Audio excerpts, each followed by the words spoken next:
Hey, it's me. It's been a minute. I know. I got some exciting news for you. I have decided to make a big change with the podcast and take it in a different direction. And so I wanted to record an episode and talk about that a little bit and my decision to do that. I am changing the format. I'm going to be recording it on my Shure MV88 with my cell phone so that way I can... it's a little bit more personal, and I don't have to be at my desk and look like everything else that I record. And we started a new podcast at Heartcast Media called Camp Content, where we're really talking about content marketing and how to use that in your business and brand and podcast. So there's really no need for me to have another podcast about business development or marketing or any of that. So, and I noticed that, for those who are listening and, a few of you who have commented and stuff, you seem to be more interested in my personal life and Costa Rica and things like that. And I'm totally cool with that because I kind of need an outlet. And because I was robbed when I first moved here, I've been a little squirrely about sharing too much. I don't know, makes me really hesitant to post big pictures of my house or my neighborhood or just, give too much personal information. But I feel like, not that I'm going to send you my coordinates, but I just feel like it's okay to have more of a personal outlet with this podcast and share some of the spaces that I love so much at my house, like my back patio here where I have lots of plants and I spend a lot of time because it's beautiful back here. But yeah, so the next 100 is really about the next 100 days because since the last time we saw each other, or the last time I recorded an episode, I should say, a lot has changed. My company almost went under. I had an employee really let me down in a lot of ways. He's no longer with us, with the company. And it's been difficult. It's been super, super difficult. I'm not even going to front. So I'm in the process of climbing back out of that. And I figured this is a good time to reinvest my time into the next 100 and share more personal content, how I got here, what I'm doing, what I'm struggling with, because I do think that my voices can be valuable for other women, other people in general, and I think it'll be really good for me to have an outlet. So I'm going to lean on the team less for editing and things like that. It'll be a little bit more raw and much less about business. And so the next 100 is really about the next 100 days, right? Because if I've learned anything in the last 100 days is that, anything can happen, and good and bad. And so if you really focus on the next 100 days, you can change your life. I saw this post on the internet that was if you spent 8 hours a day for 6 months or something, you could drastically improve your life. I can't remember what it was, but it's true. If you spend that time, then your life gets better. And so whatever it is, I was listening to Tommy Rivs. He's a trainer on iFit, which is the Nordic track thing that's attached to my treadmill. And he went, I can't remember where, but it was this really, really old town. Oh, it was Venice. And just the water damage, and he was giving history. He's super smart, so you learn a lot. But he was talking about the tremendous amount of work that just goes into the maintenance, right? And just making sure the city doesn't crumble anymore. But it's so much work, but the city still looks, debilitated and crumbling because of all that constant water damage, right? But the amount of work that goes into just maintaining that, and it's a good reminder that sometimes you don't always have to see progress, but there's a lot of work that goes into maintaining. And I think when you put efforts in that, little things like exercising or being accountable to yourself or eating a little healthy, it's just these little tiny steps. Everything in life is a muscle that you exercise, and so you can either strengthen the wrong muscles and the wrong habits or focusing on strengthening better ones. And I don't think it's about immediate progress or a dollar amount. It's just really holding yourself accountable. So I'm excited to have a little less pressure with this podcast and just be able to sit in my yard and talk to you guys and share some of my life with you. It's been, it's been quite the journey here in Costa Rica. The last couple of months have been really overcast, and it's been really hard to not be stressed and super depressed because life has been really difficult. And then it's gloomy as hell outside every day, and that doesn't help. So I did some work this morning, and I got on the treadmill, and I did my little thing. and the best I could. And so I'm going to spend the rest of the day outside in the sunshine because I need it. I need that vitamin D, and I just want to be outside and like maybe plant some stuff and just enjoy the time with my puppies outside and hanging out. So the next 100, it's just, the next 100 days and what are we doing and how can we make our lives better? So maybe some of the things that I can share with you will help you on your journey too, right? Like that's the only thing we can hope. And so I was thinking the other day, like I keep having these moments of like, living in Costa Rica is super quiet. So you have all these moments of like self-reflection, where you're like, I just have all this quiet time. And you think about these things that you forgot about, because life moves really fast and you just have these memories. And the other day I was blow drying my hair and I remembered, I was really excited about this meeting with these two women from DC. And I just it just really made me miss DC. And it made me miss the people of DC, I should say, and I started thinking about like what was it about them that I was that was really resonating with me, and it just reminded me of like who I am and how I got this way. And so I wanted to share this with you because I think it's very relevant. When I was in my 20s, when I was 23, I bought a house. I left home at 17. I had my first spinal surgery at 19. And when I was 23, I bought a house. I was in real estate finance at the time, and I was getting everybody else's houses. So I thought, well, shit, I'm going to get me one too.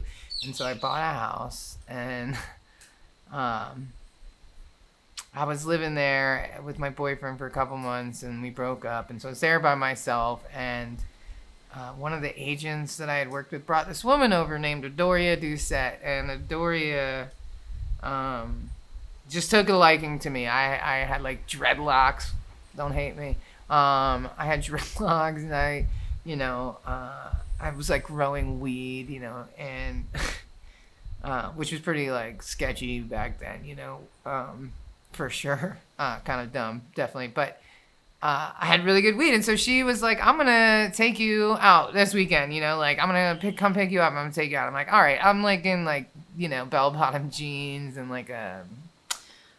Like I'm a hippie. Like I don't, I'm not really into that. This is like early 2000s, and little do I know that Adoria ran. Adoria is like one of the most amazing people you'll ever meet in your life, and she was there like when Biggie got shot, and she was there when Snoop was handing out mixtapes, and like she's just legendary. And anybody who's black who ever did anything, she knows them. Like Christopher Warren, to Ray Lewis, to Mike Tyson, to every single, outcast. I mean, just literally name anybody, and Michael Westbrook, like she knew all of them. And she ran, she did a lot, but one of the things she was doing was she ran the VIP section at Platinum and DC Live, which were the two biggest, like, black nightclubs in DC. And in the early 2000s, DC was like very black and very beautiful and very much a center for like culture. It was a very different town than it is now, and Adoria was in the mix of that. And so she used to just like drag me out to these nightclubs, and I mean, I was such a fish out of water. Like I would go to raves and like Grateful Dead shows and stuff, but I was not like a nightclub girl. And so I would go with like sweatpants on and like a mock turtleneck and like just Abdul, the owner of the club, like they would like they would constantly throw me out of VIP, and then the other security would just like let me back in because they're like, they don't know that you're with Adoria. And even the owner of the club would come up to me and just say like, "Can you please stop wearing sweatpants to my nightclub?"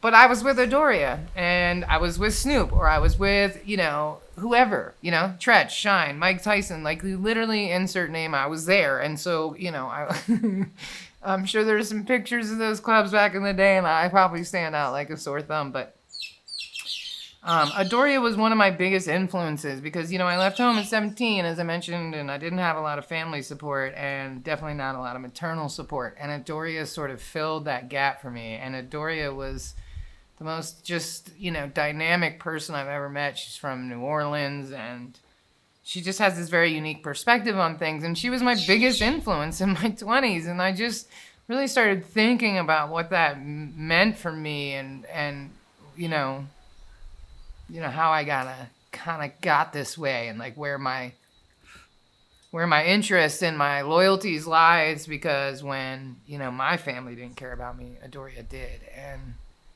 of course she influenced me. I was in my 20s.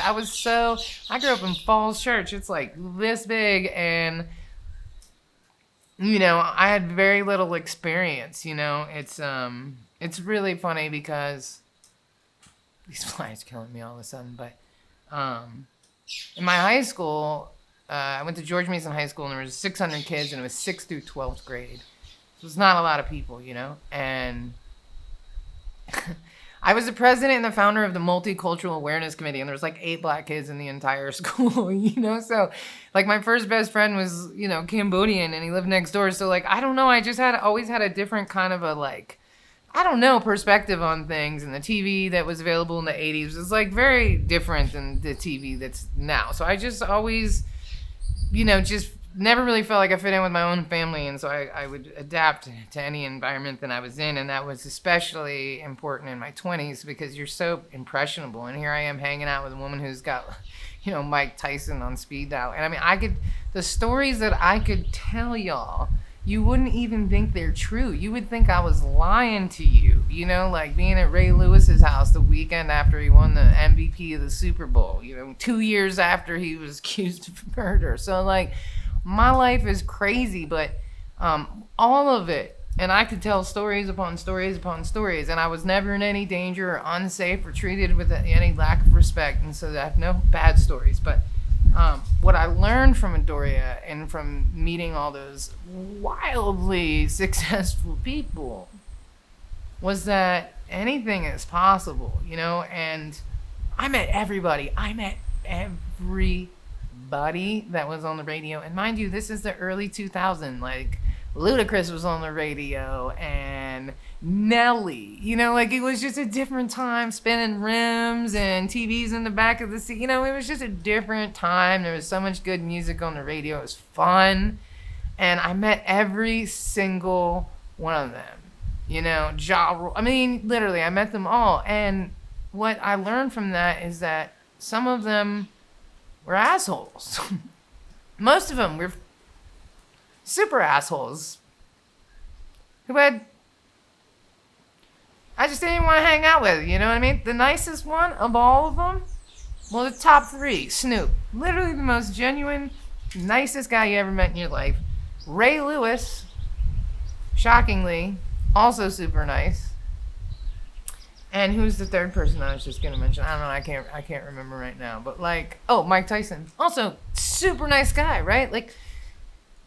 But what I learned from all of that, from just seeing so many successful people, right? And I was able to just say, okay, well, what are the common characteristics here? And there was only one, and it was dogged determination. They worked really hard. All of those people that I just mentioned worked really hard. Ray Lewis, Mike Tyson, Snoop, some of the hardest working people out there. And they were just humble and nice, Exhibit, also one of the nicest guys you ever meet. But humble and nice and hardworking. And it taught me that, it wasn't all talent. And those guys are talented, don't get me wrong. But talent isn't what makes or breaks you. Intelligence isn't.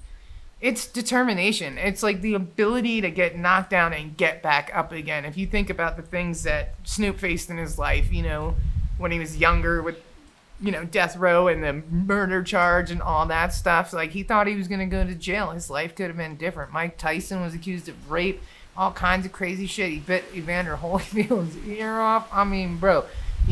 Also never held as a baby, hypnotized by this lunatic. If y'all knew Mike Tyson's story, it's wild, right? And Ray Lewis, too, hardworking guy. And it just taught me that I could do anything that I wanted in life if I was willing to work hard for it. And, of course, it was cool, but it was also intimidating because I'm just a girl from Falls Church. I acted like I knew what I was doing, but, it was pretty intimidating, and, I was a total fish out of water, but it was such a valuable lesson that I could do anything I wanted in life if I worked hard for it. But what I didn't realize is that I had to figure out what I wanted. And I just always assumed that like it would come to me, or I would get it, or that family would happen, or that life that I thought everybody got, I would get. But that's not really how it works, right? So I think the big lesson, for me is, and it's a little easier sitting in Costa Rica for sure, because I definitely want to be here.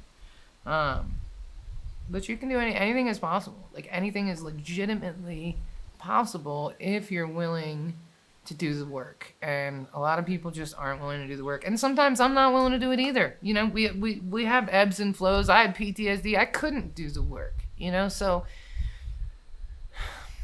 anything is possible. And,